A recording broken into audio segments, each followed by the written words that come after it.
प्रेमियों की एक प्रेम देश की लीला अलग ही होती रहती है। 1 लाख का 550 वर्ष पहले एक इत्र लाए बिहारी जू के लिए। बिहारी जू निधिवन में विराजमान थे। 1 लाख का उस समय।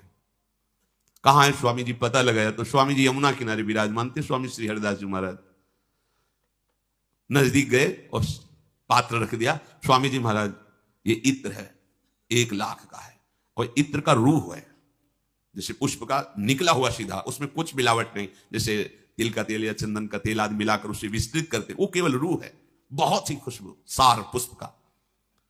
स्वामी जी ऐसे खोले, ऐसे मारे, पूरा इत्र रेत में गिरते। बेचारे के हृदय में आग लग गई कि गाढ़ी कमाई का 1 लाख का इत्र लाए, पर पता नहीं मतलब क्या है कि इन्होंने फेंक दिया इसे रेत में। बहुत दुखी बेचारा, पर श्रद्धा थी क्योंकि महिमा सुनी थी। जो श्रद्धावान होते हैं वो जल्दी संशय को पुष्ट नहीं होने देते। संशय तो हो जाएगा महापुरुषों के चरित्रों पे, पर वो पुष्ट नहीं, बार बार वो लड़ते रहते, नहीं ऐसा नहीं, कुछ ना कुछ तो होगा दिव्यता इसमें। और उस समय स्वामी जी महाराज श्यामाजू के साथ लालजू से होली लीला खेल रहे थे, बिहारी जू से। तो बिहारी जू पिचकारी पे पिचकारी पी पिचकारी में छिड़कत तकी तकी कुमकुम नीर। तो सखियां अपने अंचल से पिचकारी के वार को रोक रही थी।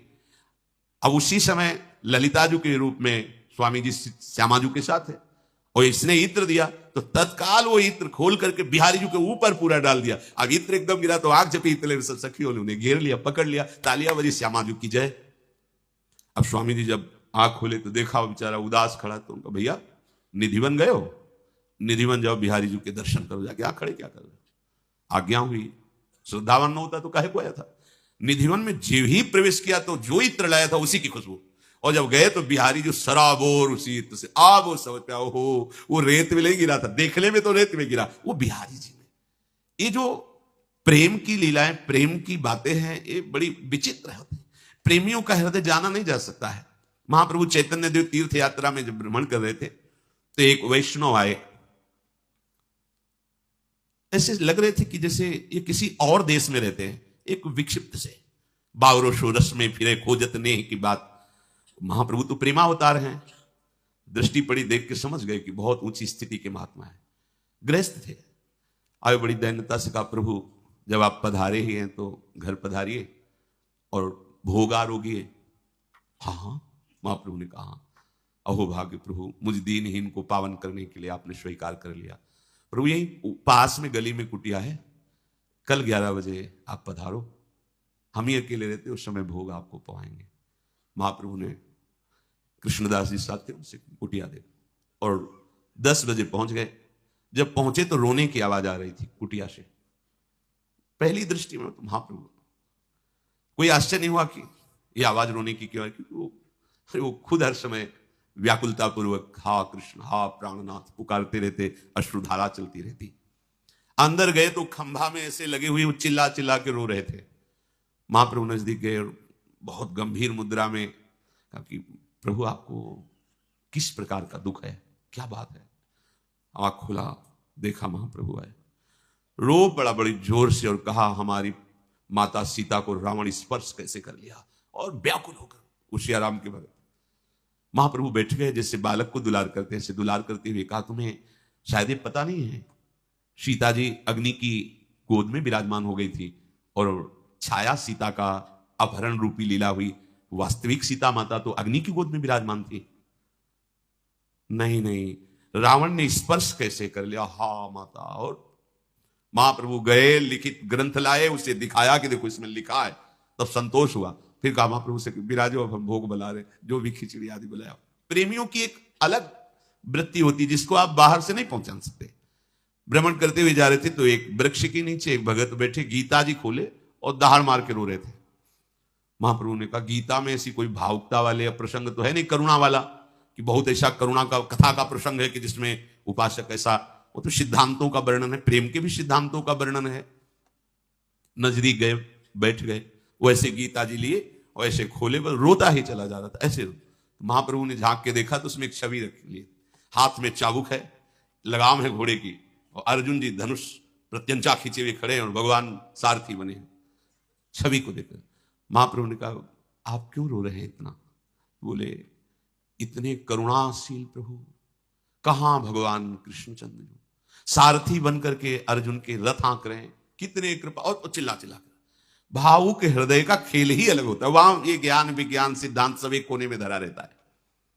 जो भावुक जन होते हैं, भाव प्राप्त करना चाहते हैं या भाव में डूबे हुए, वो नाम जप का हिसाब किताब नहीं रखते। अगर आप अभ्यासरत हो तो आपको खुद पता होगा, ये जैसे धड़कन चल रही ना, इसे आप नहीं चला रहे, ऐसे यहां नाम चलता है। तो अब आपके वो रोके रुकेगी क्या? धड़कन, धड़कन रुकी मतलब मर गए। तद विस्मरणेन परम व्याकुलते थी। अगर कहीं जरा सा आभास हुआ कि नाम छूट गया क्या, तो उसको ऐसे लगेगा जैसे मृत्यु जनित कष्ट हो। परम व्याकुलते थी।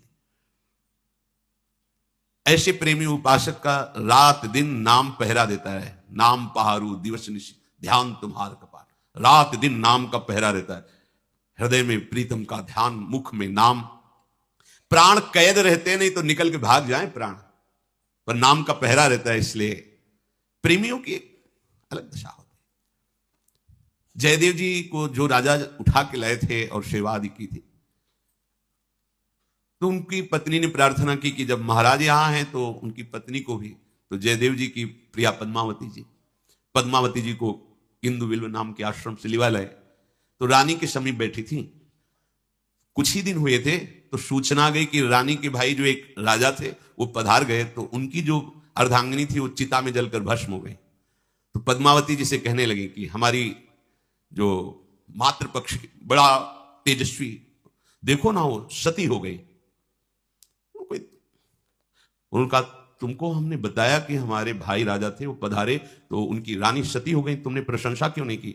जीवन भर उनके लिए जीवन धारण करके तड़पना, ये बड़ी बात है।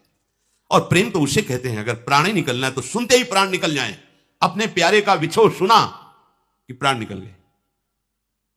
महाप्रभु हरिवंश चंद्र जी की जे भी ये रसिकों को सूचना मिली कि महाप्रभु अंतर्धान हो गए, तजे तिही छिन प्राण, दोबारा सांस नहीं आई।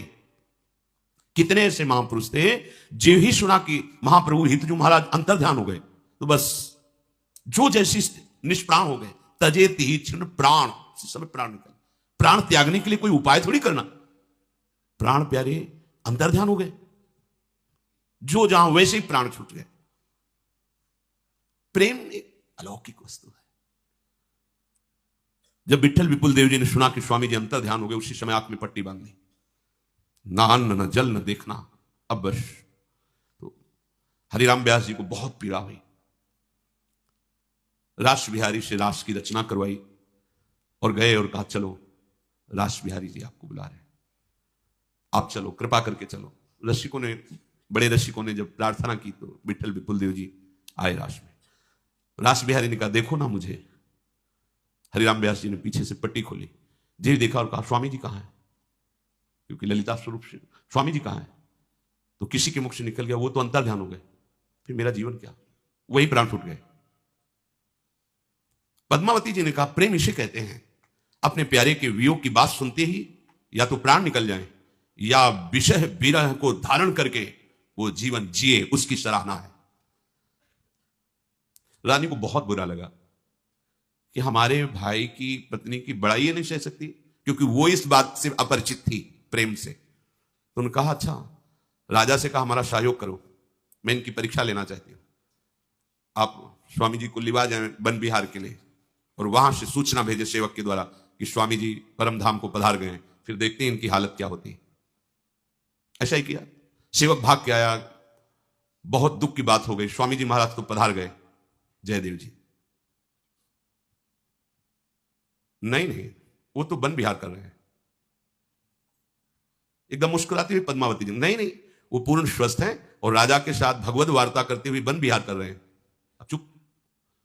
तो उनका आपको कैसे पता?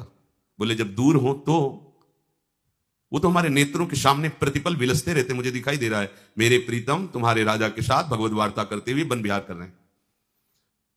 राजा ने कहा मान लो भारी अपराध बना, इनके साथ तुम ऐसा मजाक कर रहे हो, विनोद कर रहे हो। ये अब रानी का स्वभाव। फिर एक दिन कहा कि हमारी समझ में नहीं आया, एक बार आप बिल्कुल वैसी सीन बनाइए और भागती हुई वहां से कई लोग आए, और फिर ऐसा यहां सूचना। तो कुछ समय व्यतीत होने के बाद भागते हुए लोग आए, स्वामी जी परमधाम पधार गए। पद्मावती ने सोचा कि परीक्षा लेना चाहती, हा प्राणनाथ, तत्काल शरीर छूट गया, बिल्कुल जो शव स्थिति वही पद्मावत, जांच कराई। अब तो सब घबरा गए। श्री जयदेव स्वामी से कहा कि अपराध बन गया, ऐसा ऐसा। और कोई बात नहीं, आए और अष्टपदी का गान, जब भी गान किया तो हा श्याम सुंदर उठ के बैठ गए। भगवत प्रेमी महापुरुष की स्थिति को साधारण कोई नहीं जान सकता। अगर हमारे हृदय में भगवत प्रेम है तो कुछ अनुमानता हम जान सकते हैं, अगर प्रेम नहीं है तो बिल्कुल नहीं जान सकते। और सब साधनों का सुंदर फल प्रेम है। प्रेम एक दिव्य वस्तु है। ये जब हृदय में स्फुरित होता है तो रिद्धियां, सिद्धियां, मोक्ष, वैभव, ये सब कड़ुआ लगने लगता है। इसीलिए प्रेम का पथिक तो कोई बिरला ही होता है। कोई भोगों की चाह करता है, कोई सिद्धियों का चमत्कार दिखाना चाहता है, कोई अपना कल्याण मोक्ष चाहता है। प्रेम तो कोई बिरला ही करता है। प्रेमी जनों को तो अपने प्रेमास्पद का स्मरण इतना प्यारा लगता है कि प्रभु भी आदेश कर दे तो वो नहीं भूल पाएगा। अगर प्रभु कर दे, कह दे कि तुम्हें हमारी कसम है, तुम हमारी याद न करना, तो वो ये कसम निर्वाह नहीं कर सकता। फिर और भोगों की तो बात ही जाने दो। उसको अपने प्रभु की चरण धूलि में लौटने में इतना सुख मिलता है जो परम पद में भी नहीं। देखो ना, अक्रूर जी जब आ रहे हैं कृष्ण बलराम जी को लेने के लिए, तो जे ही वो ब्रजमंडल में प्रवेश करते हैं तो जौ वज्रंकुश से चिन्हित चरण चिन्ह को देखते कूद पड़े रथ से, लौट रहे हैं मेरे प्राण प्रीतम श्री कृष्ण के चरण चिन्ह। ऐसी प्रेम दशा हो रही कि सुखदेव जी कहते, परीक्षित, समस्त साधनों का यही फल है कि जैसी इस समय अक्रूर जी की स्थिति है, ये स्थिति प्राप्त कर ली जाए। इसीलिए वृंदावन के रसिक जन प्रिया प्रीतम से भी यही मांगते हैं कि इसी धूल में हम लौटते हुए प्राण त्याग करें। ये परम सिद्धि। जय श्री भट्ट धूल धूसर तन ये आप। लाला बाबूजी ने तो गजब कर दिया, बड़े महान संत हुए हैं। लाला बाबूजी ने कहा, जब हमारा शरीर छूटे तो हमें कोई कांधे पे न ले, ये ब्रजभूमि है। मुझे घसीटते हुए मेरे शव को इस रज से ऐसे जैसे घसीट के लिए ऐसे, और उनकी आज्ञा के अनुसार कुछ दूर तक ऐसा किया गया, क्योंकि उनकी इच्छा थी मेरे शरीर को यहां कांधे पे नहीं, घसीट इस रज में घसीटते हुए ले जाया जाए और संस्कार किया जाए। प्रेम मार्ग प्राप्ति के लिए उपासक में किंचित भी कहीं वैर नहीं और कहीं राग नहीं। ये दो बातें बहुत आवश्यक। अगर राग है तो उसका चिंतन होगा, वैर है तो चिंतन होगा। फिर श्री कृष्णदास जी के शिष्य हैं लाला बाबू जी, बहुत बड़े धनिक सेठ थे, लंगोटी लगा के रहते, भिक्षावृत्ति से जीते। पर जब कभी श्री कृष्णदास जी से कहते कि जो मंत्र प्रियालाल के सेवा स्वरूप की प्राप्ति कराता है, जिसे अपने यहां निज मंत्र कहते हैं, तो विरक्त भेष दे दीजिए और मंत्र दे। नहीं, अभी नहीं। तो उनको लगता है मेरे में कमी क्या है, ऐसा क्यों कह देते हैं, अभी नहीं, क्या कमी है। तो मन में जब लाला बाबू के रूप में थे, सेठ रूप में, तो रंगनाथ जी के जो सेठ जी उनसे थोड़ा सा मन मुटाव रहता था, तो वो अब भी था हल्का सा। तो उनका इसको मिटाना पड़ेगा, मन में सोचा। और झोली टांगे ही रहते थे, एक लंगोटी ही केवल लगाते थे। गए और सुबह भिक्षुकों को अन्न बंटता था रंगनाथ जी के मंदिर में। रंगनाथ जी के सेठ जी के सेवक जन बांटते थे। उसी पंक्ति में खड़े हो गए। सेवकों ने देखा, दौड़ के गए, बोले लाला बाबू आए हैं और भिक्षुक की पंक्ति में खड़े हुए। और अरे नहीं नहीं, ऐसा नहीं, तो बहुत सम्माननीय है। स्वर्ण की थाल में असरफियां आदि लेकर के आए, क्योंकि महिमा तो सुन ही रहे थे, पर वो पूर्व का राग द्वेष थोड़ा सा। उन्होंने कहा कि बाबूजी आप पंक्ति में क्यों, आप तो हमारे विशेष आदर के पात्र हैं, क्योंकि धन में भी आप हमारे ही समान थे, पर वैराग्य में मैं आपके सामने कुछ नहीं हूं। आपने जो प्रभु से अनुराग किया, संपूर्ण वैभव त्याग कर एक लंगोटी लगाकर भिक्षा, आपके सामने में कुछ नहीं हूं, ये तुच्छ भेंट स्वीकार। तो उनका नहीं, हम तो आपके भिक्षुक हैं, जैसे भिखारियों को खिचड़ी आदि दे रहे हो, ऐसे मुझको दे। दोनों का आंतरिक मन मुटाव खत्म हुआ। भिक्षा ली चले, तो आगे कृष्णदास जी आ रहे थे और उनका, लाला बाबू आज मन कह रहा है कि तुम्हें विरक्त भेज दे दे, मंत्र दे दे। थोड़ा भी द्वेष, थोड़ा भी कहीं राग, वो हमारे अनन्य चिंतन में बाधा पहुंचा देता है। राग द्वेष रहित चित्त निरंतर प्रभु के सुमिरन में। जब तक हमें किसी और से प्रियता है और सुख की चाह है, तब तक हमारे परम प्रेमास्पद प्रभु का सतत स्मरण नहीं हो सकता। ध्यान से सुनिए, हम यही कमजोर हैं। जब तक हमें कुछ और प्रिय लग रहा है, कोई व्यक्ति, कोई वस्तु, कुछ भी, तब तक परम प्रेमास्पद प्रभु हमारे हृदय में स्फुरित नहीं होते। लोग कहते कब भगवत दर्शन होते हैं, कितना कर लें भगवत दर्शन हो जाएगा। इतना कर लो कि करने लायक न रह जाओ, और आर्त भाव से पुकार लो तो भगवत दर्शन हो जाएंगे। गोपीजनों ने बहुत ढूंढा, जब नहीं मिले तब लीलानुकरण किया। कोई गोपी ओढ़नी उठाकर ऐसे कहती, तुम सब निर्भय रहो, देखो मैंने गिरिराज को धारण कर लिया। कोई कालिया नाग बन जाती, कोई चढ़ करके, वो लीलानुकरण किया। फिर भी प्रभु ने तब क्या किया? रुदुष्वरम राजन, अब तो कुछ उपाय नहीं बचा। जब कोई उपाय नहीं बचता तो निरुपाय को एक उपाय आता है, रोना। बिन रोए किन पाइया प्रेम प्यारा अमित, रुदुष्वरम राजन कृष्ण दर्शन लालसा। तो उसी समय तासामाविर भूत छोरी, इसमें मान मुखाम्बुजहा पीतांबर धरासृग्वी, साक्षात मनमथ मनमथा प्रभु वहीं प्रकट हो गए। लोग पूछते हैं भगवत दर्शन कैसे होंगे? क्या करूं? जब तुम कुछ करने लायक नहीं रह जाओगे, तब जो तुम्हारे अंदर भाव आएगा रोने का, उसी रोने में प्रभु आ जाते हैं। रुदुष्वरम राजन कृष्ण दर्शन लालसा। तो यदि तुम्हारे हृदय में किसी के प्रति जरा भी प्रभु से बढ़कर आदर भाव है, प्रेम भाव है, ममता है, सुख बुद्धि है, तो प्रभु परम प्रेमास्पद नहीं हुए तो फिर अखंड स्मृति नहीं होगी। और यहां हम लोग बड़े प्रमादी हैं इस विषय में। किसी वस्तु, किसी व्यक्ति, किसी स्थान के तात्कालिक अनुकूलता को अपना प्रिय मानकर हम अपनी वृत्ति को दे देते हैं, रागात्मक या द्वेषात्मक। ये बहुत बड़ी हानि है। ये साधारण साधकों की बात नहीं हो रही, ये अनन्यस चिंतयन्तो माम की बात हो रही, जिनका पूरा भार प्रभु ले लेते हैं। भगवान कहते हैं उनका उद्धार मैं करता हूं, उनके पाप मैं नष्ट करता हूं, उनके योगक्षेम का वहन मैं करता हूं। ये उन प्रेमी जिनको योगक्षेम की भी परवाह नहीं है। वो प्रभु से थोड़ी चाहते योगक्षेम करें, नहीं, उनके अंदर ये चाह नहीं होती कि योगक्षेम का वहन प्रभु करें। आप कोई योग नहीं, कोई क्षेम नहीं। बड़ी अच्छी महामहिम स्थिति प्रेम की आती है केवल प्रभु से। जो हम व्रत, जो नियम, जो साधना हम कर रहे हैं, पर उससे हम भगवान को खरीद लेंगे, ऐसी भाषा मंत्र रखना हृदय में। इतने व्रत किए, इतनी तपस्या की, इतना किया तो प्रभु को हम खरीद लेंगे, भूल जाओ। उनका नाम एक है, अनंत है। तुम जितना भी कर रहे हो सब अंत वाला है, अंत वाले से अनंत को नहीं खरीद सकते।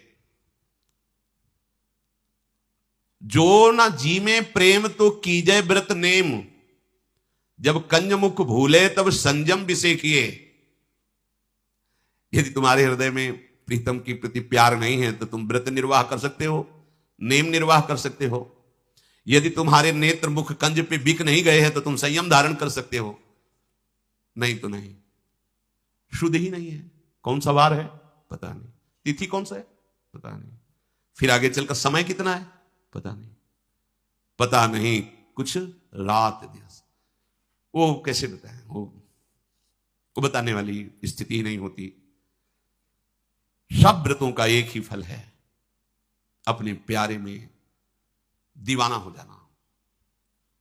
अब ये बड़ी बात है, भगवान का दीवाना बनना। दीवाने तो सब है, सब दीवाने हैं। कोई रुपया का दीवाना, कोई भोगों का दीवाना, कोई शरीर का दीवाना, कोई पद प्रतिष्ठा का दीवाना। बड़े बड़े लाभों का त्याग कभी कभी सम्मान के प्रति किया जाता है। जो सम्मान पत्रों का त्याग भी सम्मान के लिए किया जाता है। बड़ा ये सूक्ष्म विषय है। लेकिन जो प्रभु को लेके बैठ गया है, शुद्ध ही नहीं है। सच्ची बताइए, यदि आप किसी बाहर वाले से ना मिले तो कौन सा वार है आपको पता नहीं होगा। एकादशी का तब पता चलता है जब भीड़ परिक्रमा करती तो लगता है आज एकादशी है क्या, पूछो, बोले हाँ हाँ वो आज एकादशी परिक्रमा। कौन सा वार है, कौन सी तिथि है, ये सब विस्मृत हो जाता है। वो आगे चल करके मैं स्त्री हूं कि पुरुष हूं, दिन है कि रात है, इसका भी विस्मरण हो जाता है। क्योंकि नेत्रों में प्रिया प्रीतम समाये, हर समय उनके साथ खेल रहे, तो कब दिन गया कब रात गई, इसका कोई। कैसी महामहिम प्रेममयी स्थिति। कह रहे कंज मुख भूले तो संयम भी सीखिए। तुम्हारे नेत्र भ्रमर बन करके जब तक मुख अरविंद में नहीं लगे तब तक ये संयम नियम करो। संयम नियम के लिए ऐसे कह दी। गोस्वामी जी भी कह रहे हैं संयम नियम फूल फल ज्ञाना और हरिपद रति रस वेद बखाला। जब रस मिल गया तो फूल की तरफ थोड़ी जाया जाता है। संयम नियम रूपी फूल का फल है विशुद्ध ज्ञान हो जाना। एकमात्र भगवान के सिवा दूसरा कोई नहीं। और इस ज्ञान रूपी फल का रस है कि जो एकमात्र है वही हमारे प्राण प्यारे, अब जिया नहीं जा रहा उनके बिना। सही कोटि कोटि चरणों में बलिहारी है जिसके हृदय में बात आ गई, और प्रिया जो आपके बिना जिया नहीं। अंदर की बात, बाहर से तो कम अच्छा लगता है। जैसे आप बाहर से कह के तो मतलब बहुत हल्का हो जाता है। ये कहने की बात नहीं होती। वो अगर कह रहे हो तो थोड़ा कम ठीक है कि प्रिया जो आपके बिना, वो कभी एकांत में ऐसा आसपास देखा कोई नहीं, अब वो भभक नहीं रुकी, चिल्ला के रो पड़ा, हाँ लाडली अब आपके बिना जिया। लेकिन कोई देख ले, कोई समाज, बिल्कुल नहीं, वहां तो एकदम गंभीर शांत। अब नहीं रुक रहे हैं आंसू, अपने आप निकल रहे, चुपचाप बैठा होगा, वो बात अलग है, नहीं रुक रहे। नहीं तो किसी भी तरह से कोई हमें ये देख ना पावे, ये जान ना पावे कि हमारे अंदर थोड़ी भी कोई प्रेम की बात है या प्रभु के प्रति प्रियता है, बिल्कुल नहीं। यहां तो हम माइक में कह के और पोस्टर में छपवाना चाहते हैं कि हम बहुत बड़े तपस्वी और प्रेमी हैं, और प्रेमियों ने छुपाया है। प्रेमी छपना नहीं चाहते, प्रेमियों के कहीं पोस्टर नहीं लगते, नहीं लगते, वो छिपते हैं। अगर कोई उन्हें प्रेमी कह दे तो धोखे में डाल देते हो। एक राजा के यहां भागवत कथा के तो एक महापुरुष बैठे सुन रहे थे, अचानक श्री कृष्ण रूप माधुरी सुनकर प्रेमावेश हुआ और विकल होकर भूमि पर लौटने लगे। वो लार गिर रहे, अश्रु गिर रहे, पूरा राजा ने देखा अरे तो प्रेम दशा को प्राप्त महापुरुष, साष्टांग दंडवत की, सबने दंडवत की। जब शुद्ध आई तो आंख खोल के खड़े, देखा राजा हाथ जोड़े खड़े, सब वो भागवताचार्य सब हाथ जोड़े खड़े। तो उनका महाराज कथा क्यों बंद कर दिया से? बोले वो आपकी प्रेम दशा नहीं, हमको ये बचपन से मिर्गी आती है, ये मिर्गी के कारण हम लौट। राजा को भी भ्रम में डाल दिया। अच्छा तो हम राजवैद्यों से आपकी चिकित्सा करें? हाँ बड़ी कृपा होगी महाराज, बहुत दवाई खाई लेकिन काम नहीं, वो मिर्गी आती। मतलब पकड़ने ही नहीं दिया किसी को। वो प्रेमी नहीं होता जो अपने प्रेम का प्रदर्शन कराता है, और उसको दर्शन, जो प्रदर्शन की भावना रखता है उसको दर्शन नहीं होते, और जो दर्शन की भावना रखता है वो छुपाता है अपने को, वो छपता नहीं है, वो छुपाता है। अगर कोई उसे कहे कि ये बड़े संत हैं प्रेमी, तो उसको ऐसा लगता है जैसे अपमान करने पर लगता है, ऐसे हृदय में चुभता है, संकोच होता है। आप कैसी बात करते हो? मुझ नीच अधम को प्रभु ने केवल स्वीकार कर लिया है, इसलिए बात है, मेरे में कोई सद्गुण नहीं, कोई सामर्थ्य नहीं। ऐसा आस नहीं पी की तब आसन ही बांधियत, शासन के शासन को मूंद पति पेखिए। बोले यदि भगवत मिलन की आस नहीं तो चाहे जितना पद्मासन सिद्धासन लगाकर पैर तोड़ो, उससे कोई काम बनने वाला थोड़ी है। आस में जब हृदय जल रहा है तो अब और कोई आसन की जरूरत, खड़ा है या बैठा है या क्रियाशील है या अक्रिय, जैसे कोई दिल को मसला करे।